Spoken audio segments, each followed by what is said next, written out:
So welcome everybody. Thanks for joining us today. Very excited to have Beatrice joining us. And so a little bit of background, Beatrice and I worked on a very large project at a company I was with before Selflessly, and got to know each other and stayed in touch when we moved over, and have had the opportunity to follow all the wonderful work Beatrice has done. Not just in helping with our previous project, but in the community with Stop the Violence, being an ambassador for the Central Union Community Foundation, and also really just being a voice of reason and inspiration for a lot of people. And so I'm super proud of her and all the work that she does and continues to do for our community.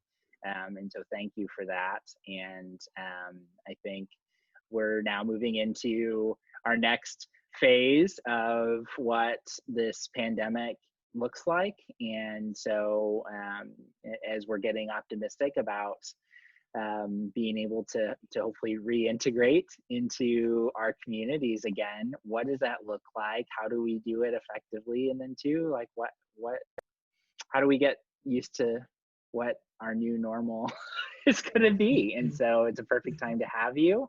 We've definitely had some community struggles here in Indianapolis recently that have been pretty jarring to a lot of us, and so very excited to have you, and thank you for doing this. And I am going to mute myself and let you kind of just inspire us today.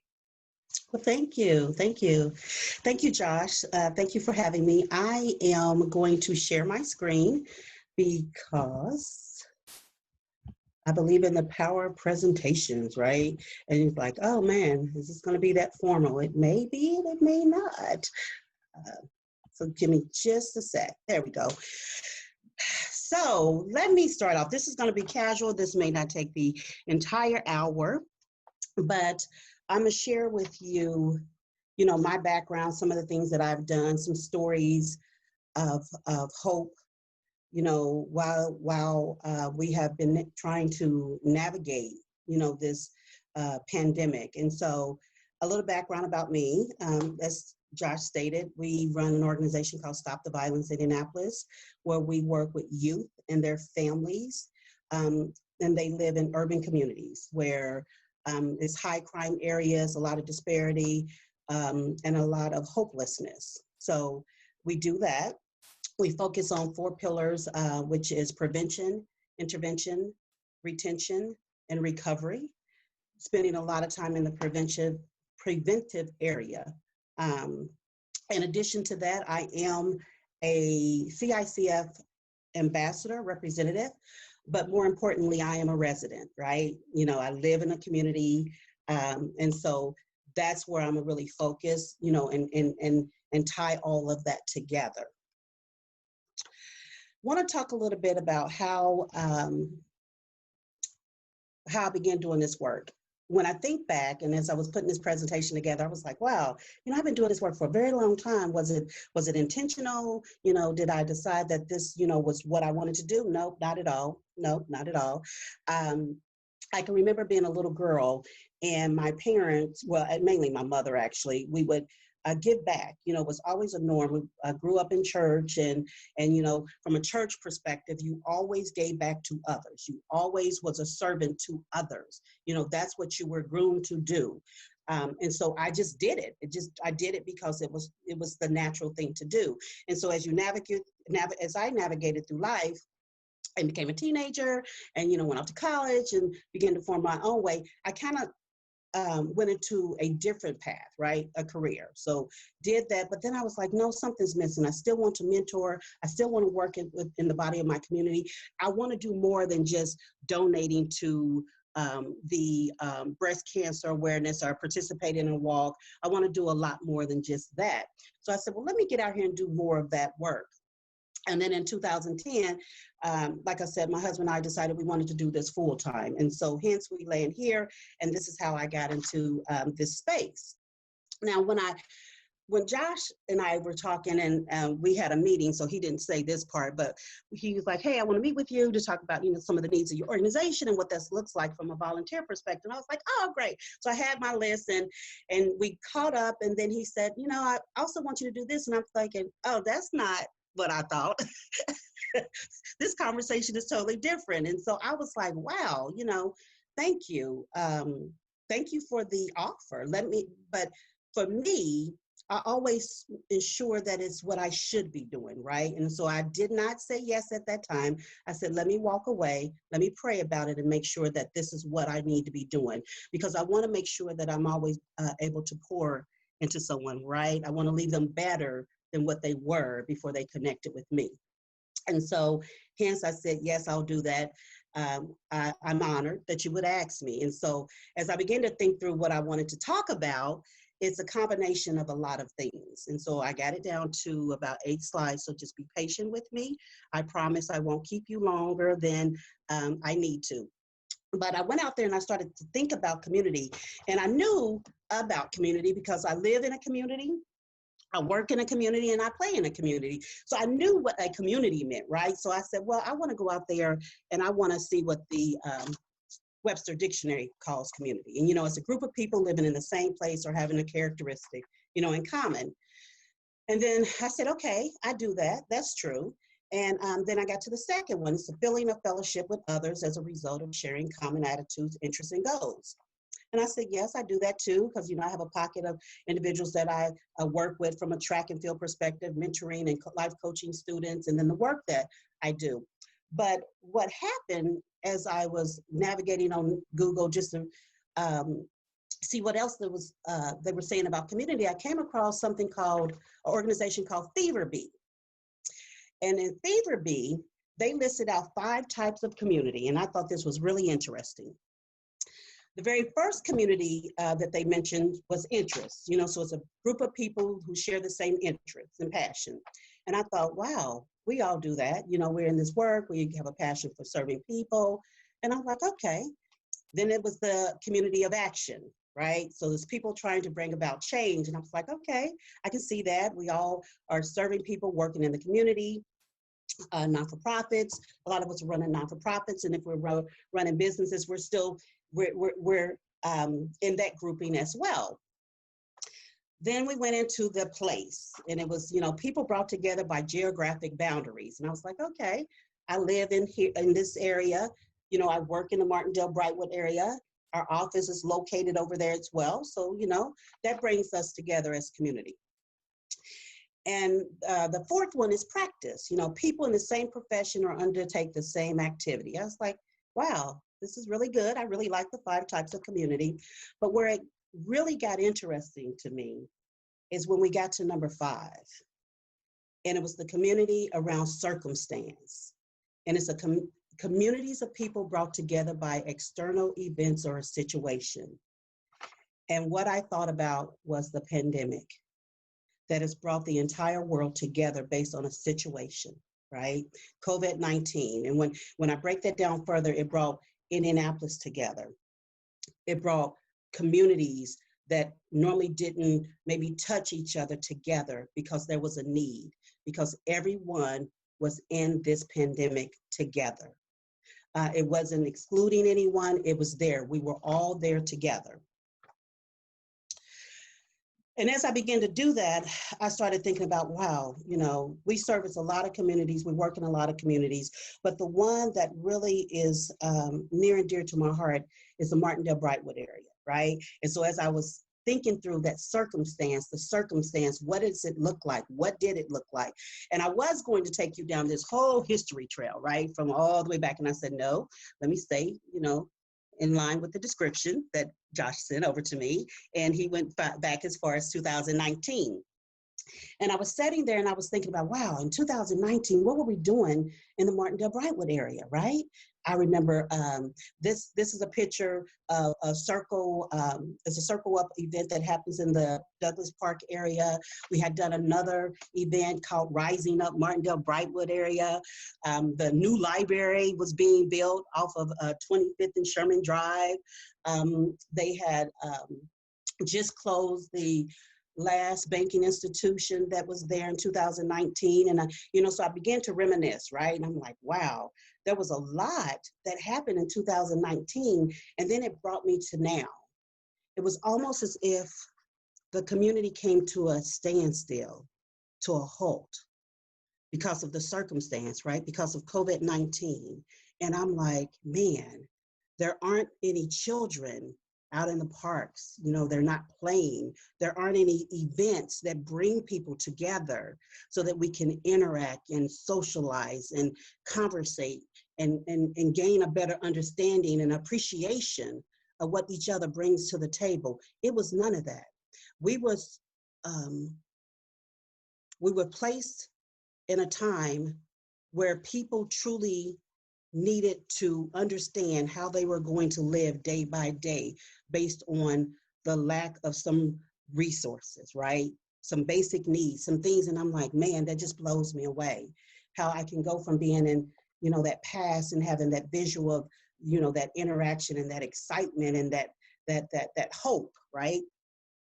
To now and that present. And I, see people suffering, and I see people becoming ill, and then some passing on, but I still have a glimmer of hope because there are people that get a chance to go home, which moved me to my future.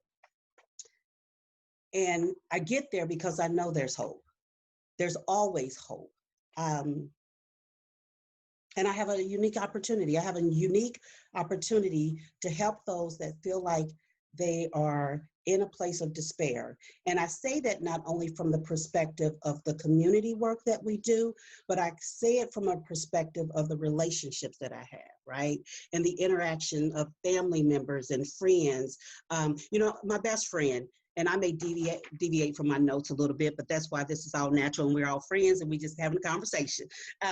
But I told my husband, I said, I wish my best friend of 34 years had a cat.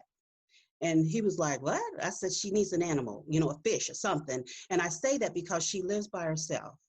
And so when you think about isolation, for me, it's different for her.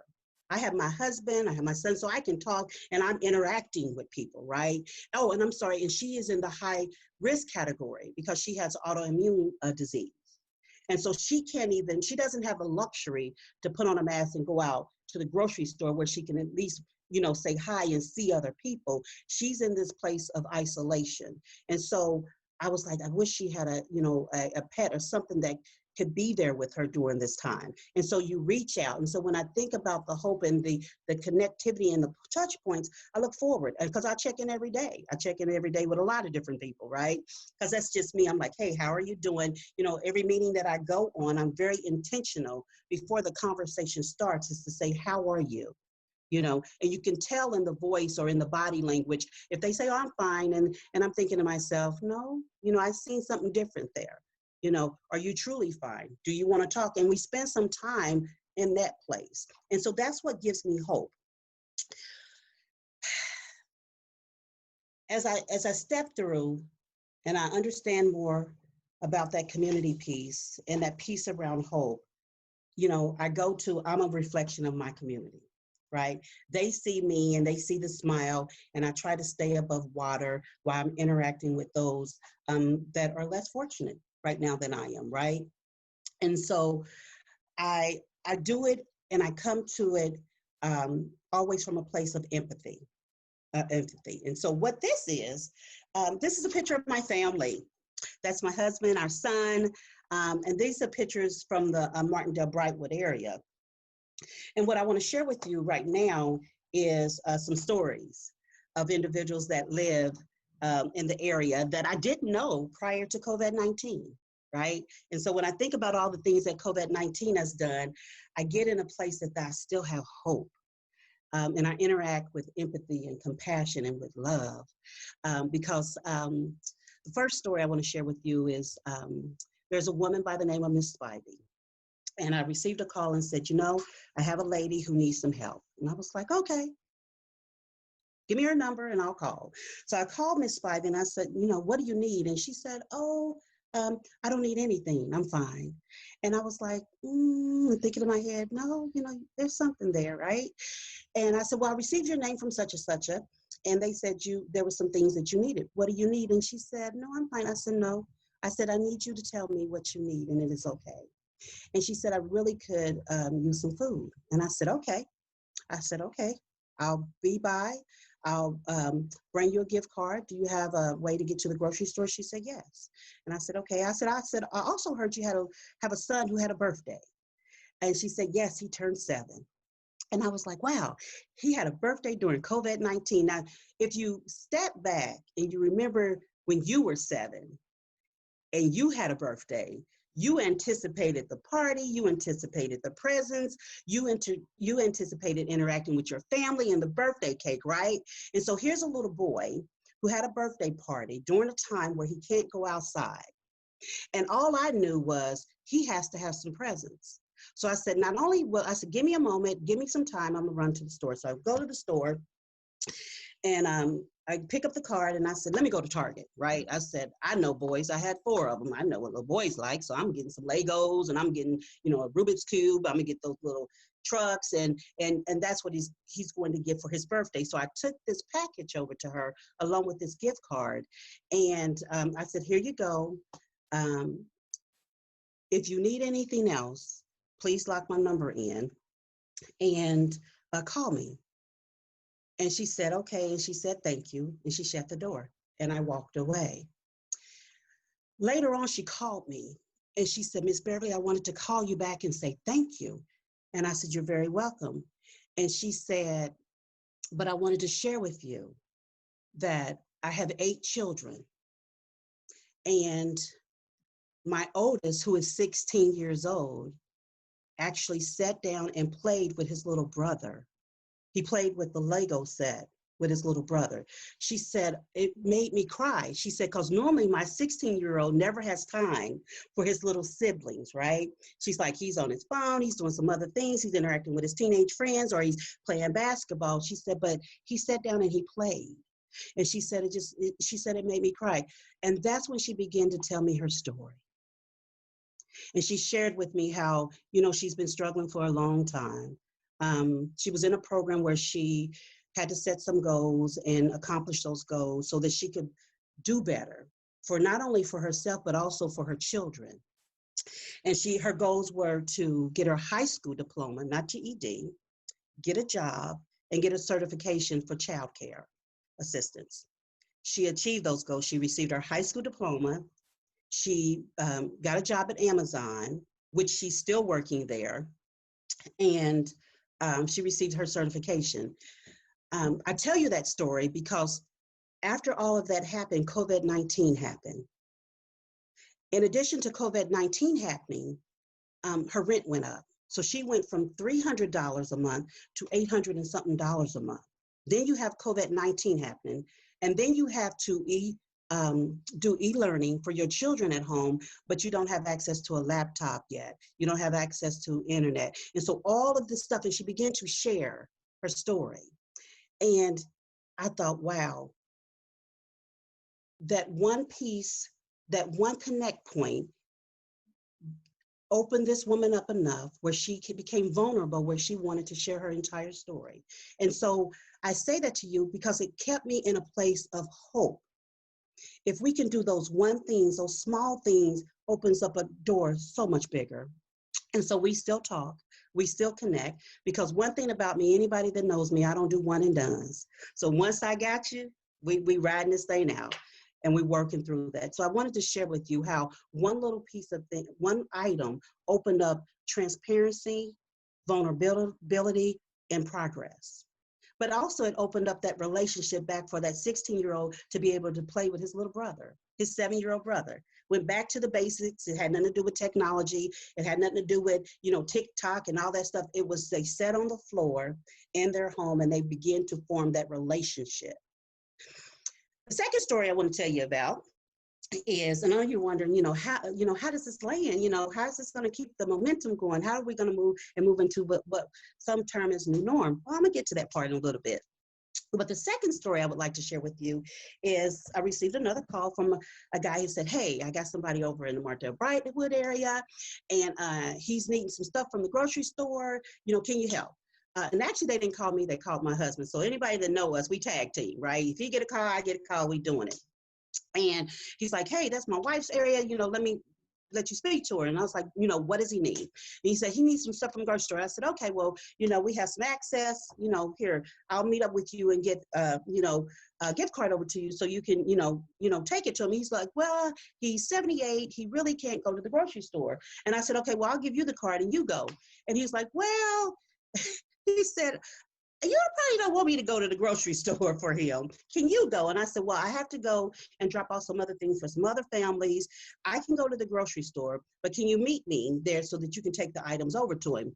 And he said, yes. And I said, okay, well, what's his number so I can call him and see what he wants? So here's where the interaction with Mr. Patterson started. And I called and I said, hi, Mr. Patterson, I received your number from X, Y, and Z. And he's like, oh, okay, nice to meet you. And I said, I heard there were some things you needed from the grocery store. What do you need? And he said, I need, in 78, he said, I need some Dow soap and some toilet paper. And I said, Dow? He said, yes, it can only be Dow soap. And I thought, okay, that ought to be easy. And in my head, I'm thinking toilet paper is going to be hard to come by, but I need to find this. And so I said, okay, Mr. Patterson, I said, I'm gonna go to the store and I'm gonna see if I can find those things. Is there anything else that you need? And he says, no, I'm fine. And I'm like, okay. I said, so you have food? And he said, yeah, I received my box. And I said, okay, Mr. Patterson, you said you received your box. He said, yes, I received my box. And I said, what is the box? And he said, I go to the pantry and I pick up my box every month. And I said, okay, Mr. Patterson. I said, you have items? He said, yes, I got enough in my box. I'm good. I just need some Dow soap and some toilet paper. And I said, well, Mr. Patterson, I want to get you a couple of more things, right?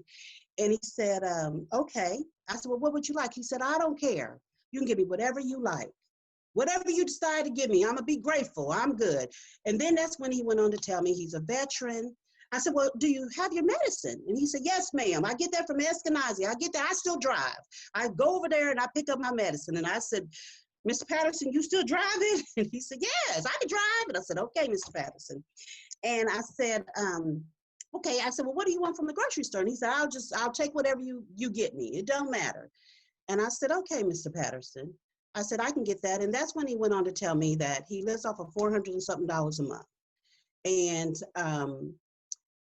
that's why he goes and he gets his box every month, and he looks forward to his box of food, because that $400 and something is all he lives off of once he does some other things he has to take care of at his home. And so I went to the grocery store, and as I was going through, and I said, well, Mr. Patterson lives by himself. I need to get, some other items. And as I went through the store and I had this whole cart of food, I said, I remember when I was growing up and my grandmother loved vanilla wafers. And I said, I'm gonna get Mr. Patterson some vanilla wafers, because I don't eat vanilla wafers, right? Unless it's in a banana pudding, not my favorite cookie. I can think of a whole bunch of other cookies I like, but that's not one of them. And so I said, I'm gonna get Mr. Patterson some vanilla wafers. So I finished the shopping, called the guy, and I was like, hey, can you meet me? I'm at Kroger's, can you take these items over? So he took them, he met me at Kroger's, he took them over there, did the running around, well, the phone rings. And I was like, wait, what number is that? Let me answer. It may be someone who's in need. And it was Mr. Patterson. And Mr. Patterson says, Miss Beverly, I just wanted to say thank you. And I could see his little head moving as he's saying this on the phone. Thank you. I just need to thank you for all that stuff. I got some bacon. And he said, I have some eggs. He said, but you know what else I got in that bag? And I said, what did you get, Mr. Patterson? And what he remembered, he said, I got vanilla wafers. He said, that's my favorite cookie. And I was like, wow. He was excited about getting the extra, but he was more excited about having a box of vanilla wafer cookies. And so for me, it gave me joy. I was in that place of hope, like, wow, I have Mr. Patterson. He's 78. He's over there. He's a veteran. And he was excited about vanilla wafers. So that brought me joy. Not to mention, Mr. Patterson calls, Miss Beverly, what you And so you get the stories, and I learned so much more, and I have learned so much more. And, you know, he wanted a garden tilled because he has a garden that he works in. And so we went over there, and I said, Mr. Patterson, now, you know, I'm not going to play in dirt with you, but I'm going to find somebody to come over here to your garden and till this for you. And they did that. And he said, I done planted all this stuff. He said, I'm going to need you to come over here and get it. You done so much. I want you to come back and you pull some stuff for your family. And I'm thinking, wow. That just we went back to something that meant so much to him. And even during COVID-19, he found something that brought him joy. And so there's one more story that I want to share with you. And I apologize for that. My husband was in a meeting, and on the meeting it finished up, and they said, are there any needs? And they said, yes, we have a senior living facility that need perishables. They get canned goods, you know, they're good for that, but they need perishables. And so he got off the phone. He's like, hey, babe, there's a senior citizen living community that need perishables. And I was like, okay, you know, let me make some calls, you know, let me see what we can do. If they need it, we're going to figure out how to get it. Because I never take no for an answer. And anyone that knows me, and Josh, you know me, I will never take no for an answer, because what I will come back and say is, okay, you can't do that, but what can you do? Because every little bit counts. And so I said, you know, what's the name of the complex? And he told me, I said, wait, that's in Martindale Brightwood area, you know, and that's where I grew up at. And that's my area that I have so much passion, so much history, so much love for. And I was like, oh, let me call the lady there and see what they need. So I called, and she said, yes, they would like milk and eggs. And I said, okay, is that all they need? And she said, yes, milk and eggs. I said, well, do they use butter? She said, yes. I said, okay. I said, okay, these are senior citizens. Again, I'm going back to my grandmother. She liked cottage cheese. I said, do they eat cottage cheese? She said, yes. I said, okay. I said, so how many, you know, senior citizens is it? And she said 70. And in my head, I'm thinking, okay, Lord, this is 70 units. And some of the units have 2 people, but, you know, you didn't bring us this without a door that was going to be open. And so I got off the phone, started making calls, and Costco's was the first one that came to mind. And I was like, I'm an avid Costco shopper, you know, and have been for years. So I called and I said, hi, been a member since such. This is what I need. And they was like, ma'am, we don't really know if we can do that. I said, okay, thank you. Can I speak to someone else, please? And so another guy got on the phone. He's like, what is it you need? I said, this is what we're trying to do. Went through the list, and he said, okay, let me give you a call back. Give me about an hour. About 2 hours passed. I called back because he hadn't called me back. I said, hi, it's me again. And I don't go away, right? I just don't go away, because I believe that there is room, right? There's something that you can do. I just need to understand what it is. The bottom line is, went to Costco's. They end up giving us, putting together, packing up everything. And that's what you see here. We went to pick up all these items. So they was blessed with all this stuff. Not only were they blessed, but we were able to receive some funds where we adopted Hopeside. And so every 2 weeks, we drop off all of their perishables. So not only do they get the canned goods, but they give that. So again, it's that hope, that place of joy where we come in and the seniors say, is that for us again? And they get excited, and they do it from a place, and they come from a place of hope and joy and excitement that someone thought enough of us during this time, during the COVID-19.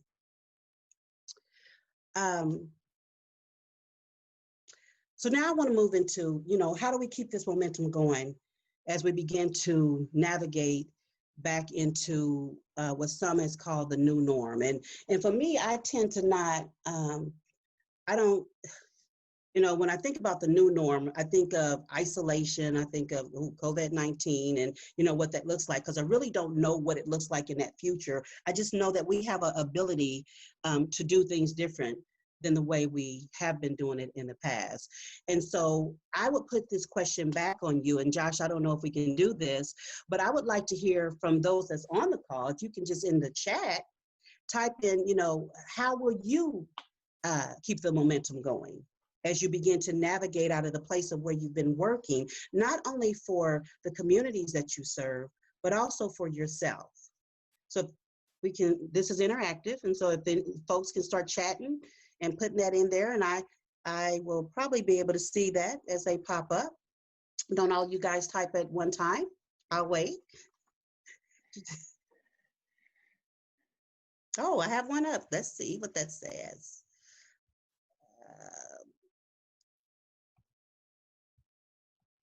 So we have, I love how you said that this space was not created for us to stop. Yes.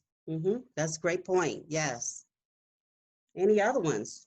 What other type of things would you do to keep the momentum going?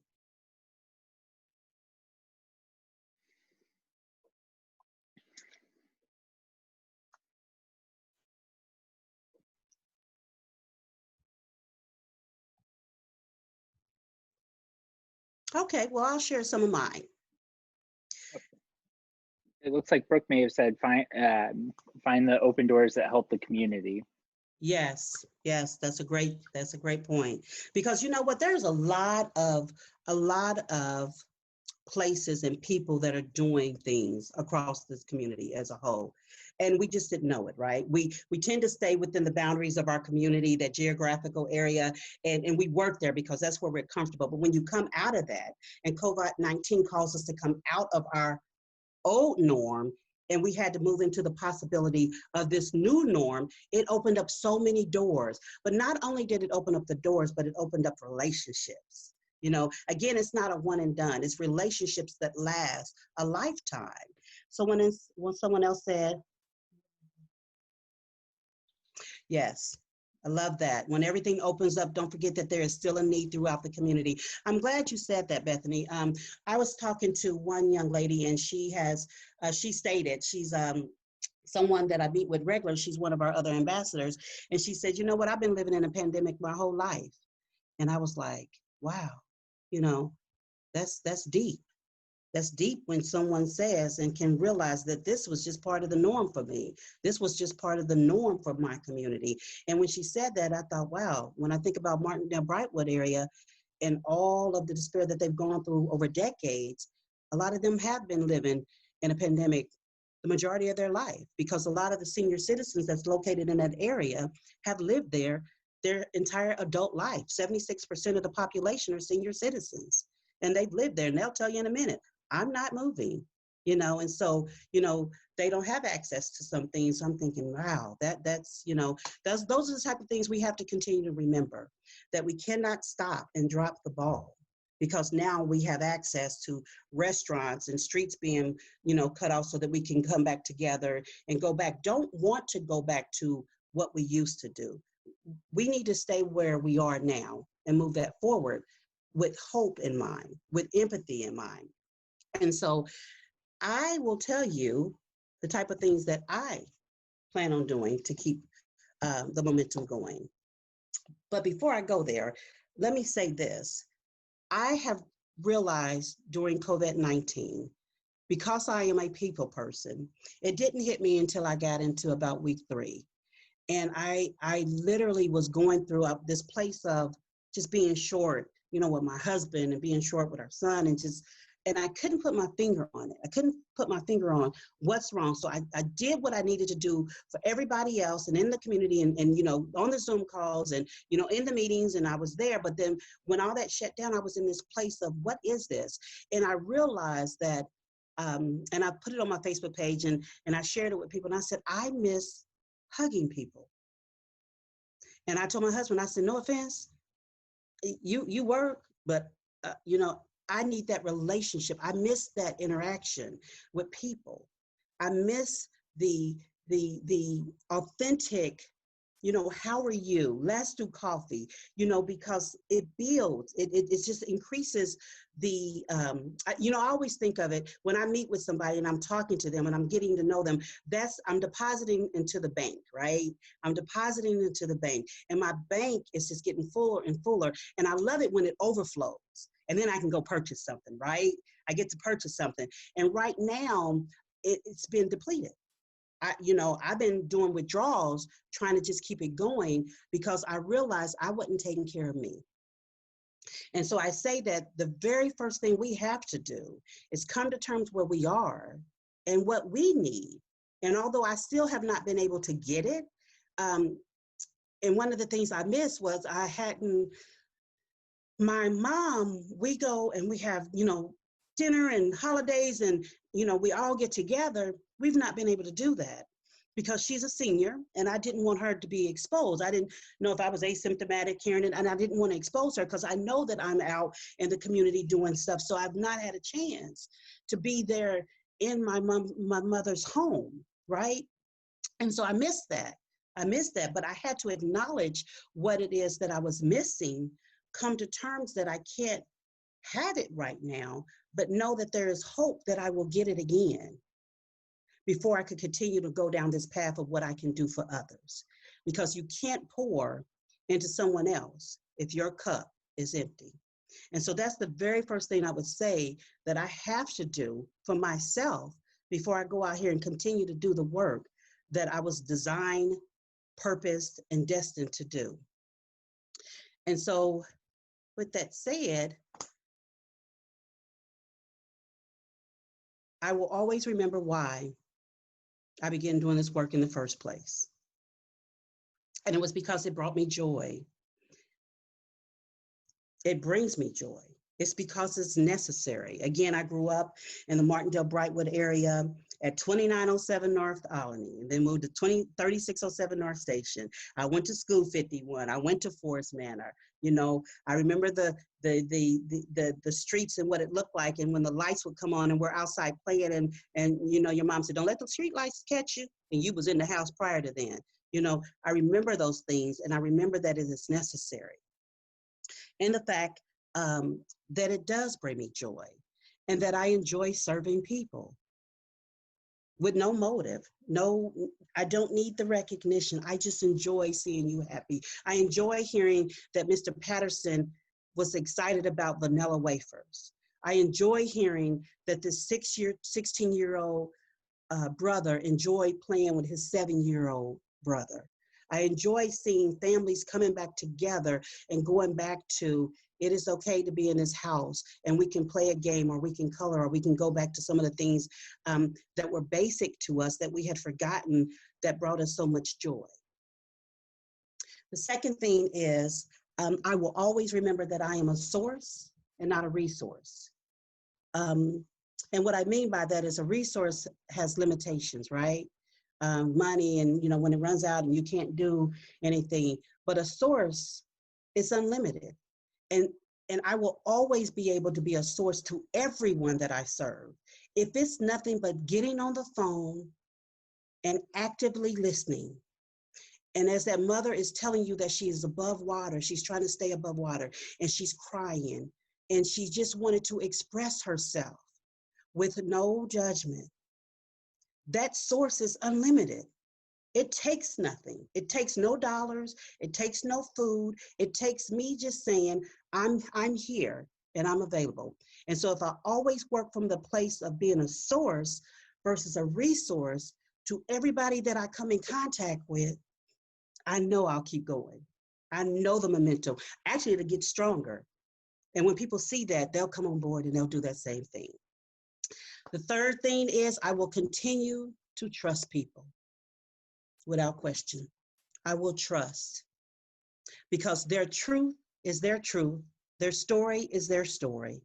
And who am I to question it? I will love, and I will continue to love because love equals humanity. It's something about interacting with people, and you do it and you come from a place of love, even though it is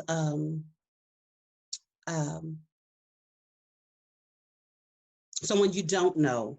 And it's the work that I do, it's the organization that we run, is the interactive from a resident perspective. All that's second to what I do. I do it from a place of love because that's who I am. I am that before I am that other thing, right? I am more than just a resource for the community.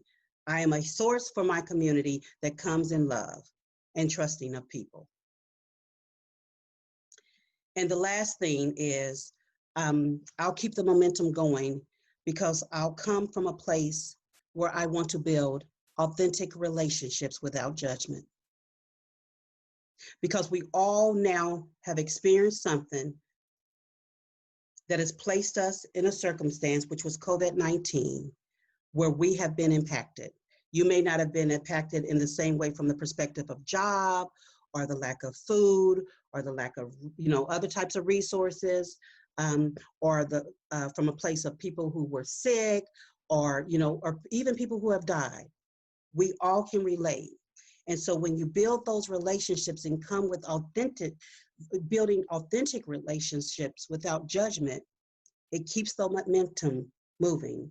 It gets people that I am working with, that I am a source for, to a point where they can begin to heal. Where they can begin to heal, where they can begin to thrive, where they can begin to be hopeful again. And when that happens, and I'm a crybaby, sorry, all communities, all people, all cities will grow. The last thing I'll say is this is one of my favorite quotes. Every day you have the power to choose our better history by opening your hearts and minds, by speaking up for what you know is right. Michelle Obama delivered this quote during a commencement. She did a commencement ceremony for Topeka High School in 2014. And I was like, oh, that's deep. And so I get up and I think, okay, every day I have the power to choose our better history by opening my heart and my mind, by speaking up for what you know is right. And that is the end of this interaction with me. And we can open up for questions, comments at this point, and I can turn it back over to Josh, if there's anything else. Yeah, well, made me cry, so thanks for that. But no, this is so so important, and we really appreciate it. I think Brooke would like to get slides from you. Well, we're also recording this, and so we'll be sharing this out through email as well to reflect on. And if anybody does have questions for her, please, by all means, throw them in the chat and we'll make sure we answer those. I have a question, actually. Okay. And so one of the things, for this, we're in a time too, especially, from our perception, we're a tech company, and our role, we believe, is trying to help take the energy of kindness and connect and amplify that to get people, how can we get every opportunity under the sun to people that are feeling inspired to help causes in our communities. And one of the things that we're doing is, it's interesting because we really want to be partners, not customer vendor or anything. And so one of the things that we're noticing in some, is we work in several communities, is that there's a lot of great causes out there and a lot of missions that are important, but there's not an intention to connect and work together, because and understandably, a lot of people are going to be going after the same funding and the same talent pools and things. And so how do you work through that competitive environment when we're all really, trying to make the world a better place, but how do we navigate that when we're all trying to keep things going in the right way? Right. That's a great question. And that's a great question. I'm gonna answer that several ways. One, when my husband and I started this organization, we started out as a ministry, right? And so we knew that there were some things we would always be driven by making sure that we did put God first. Now, we ain't hitting nobody over the head with the Bible. We ain't quoting scripture because we believe that our actions speak for what we believe, right? And so with that said, we made a conscious decision to say, we're not going to go after every dollar out there, because when we go after every dollar out there, there's going to be some stipulations and some regulations, right? And so I come from corporate America, right, Lily? I believe in process. I love process. You know that I was at the state with you. I'm like, nope, I believe in process. Logically, it has to make sense because there is a bottom line, right? And so I understand that. But because we made that conscious decision to say we wasn't going to do that as an organization, we had more say. Now, with that said, it comes with struggles, right? But for us, we have donors. Because we've been doing this, we have been so blessed where the walk that we walk, that they believe in us, that a lot of our funding comes from private donors, just investing. We received a whole building donated that free that said, look, we want to give you this whole building. We was like, no, you don't just give buildings to people. They was like, no, we're giving it to your ministry because we see what you're doing, right? And so I'll say that from that perspective, we get a lot of dollars from private donors. Now, on the other hand, we have gone after some dollars, right? But we go after it based on, let's see what they are doing. You know, before we say we're just going to go after your dollars, I want to see what you are about. There's a company there, but there's a funder there, but let me just see some of the things you've done, right? Are you in the community? Are you truly saying if you're given to the community, are you in the community? What are you doing? And so, but we pick and choose, right? We pick and choose who we will get funding from. And when we decide to go after dollars, we know that we can't be there for everybody. We stay in our lane. We are not the experts in domestic violence. We're not the experts in mental health. We're not the experts in foster care. We rely heavily, and it goes back to what I said, relationships. But they don't start when you need something. They start from the very beginning. And so what I would say is we have to come out of a place, again, being dependent on resources, but being dependent on sources because it's unlimited. And once you do that, you begin to build those authentic relationships where someone is saying, oh, wait, you're doing that over there? I want to partner. I want to collaborate, or I want to just be behind the scenes, because it takes all of us to get all this done. But because we all know what it is needed, and I won't say all, everybody on this call now has been given the gift of knowledge that says you need to understand and begin to build authentic relationship with other non-for-profits that are doing in their specialties in certain areas, and tap in. And tap in, because they probably have dollars and resources, right? And we got to get out of, I believe the other thing that this taught me more so, Stop the Violence has always worked across what I'm a term is hotspots. You know, they say in hotspots for COVID-19, but we've always had hotspots, right? And so we target the far east side, the Martindale Brightwood area, Hallville Riverside area, because, you know, the crime piece in that piece, right? And so we've gone over there. So we've been comfortable coming out of, let's come out of our geographical communities. Remember those 5 types? I was like, that's cool. I really like how they broke that down. Come out of that area and know that you can go over here. Because if you go over there and you're serving those that's over there, you're going to find somebody that's over there that has some other resources that can help that family, right? And I believe it's also by word of mouth. But again, it comes from being authentic and being vulnerable. You know, I work in a space of mental health. I'm very passionate about it. Advocate. I'm really loud about it, right? But you have to be able to tell your own story before you expect someone else to tell you theirs, right? And so you have to become vulnerable. You have to be able to say, I don't know. I don't have the answer. It's okay. I'm not saying I don't know the answer. I'm not coming back. I'm going to go figure it out, right? And then I'm going to come back and we can have that conversation. But we have to be willing to know that it is not about us. It's about all the sources that we have collectively and what we can do together. which we have truly demonstrated that up under COVID-19. And so as we navigate into this new norm, we have to remember collectively, we can reach more. Collectively, we can empower families. Collectively, we can help them understand that there is still hope. And this is what it looks like, collectively. And it's okay. I love that. Thank you. Oh my goodness.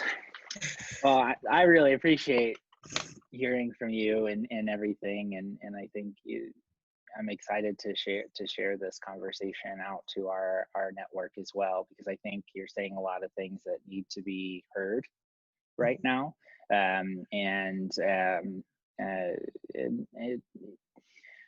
Just really appreciate you and your time. If there are any other questions, feel free to share them, but also cognizant of the time. If there aren't any, I just thank you so much. Thank you for all that you do and are doing and will continue to do. And thank you to the group that joined us today. We'll get the recording out as soon as possible, so you can have that to share. And yeah, you're wonderful. I'll send the PowerPoint over to you as well, and feel free to share out to everyone. Yeah, go for it. You're wonderful. Thank you, Josh. Thank you, everyone. Be blessed and have a wonderful, wonderful day. Thank you. Take care, everybody. Bye. Bye.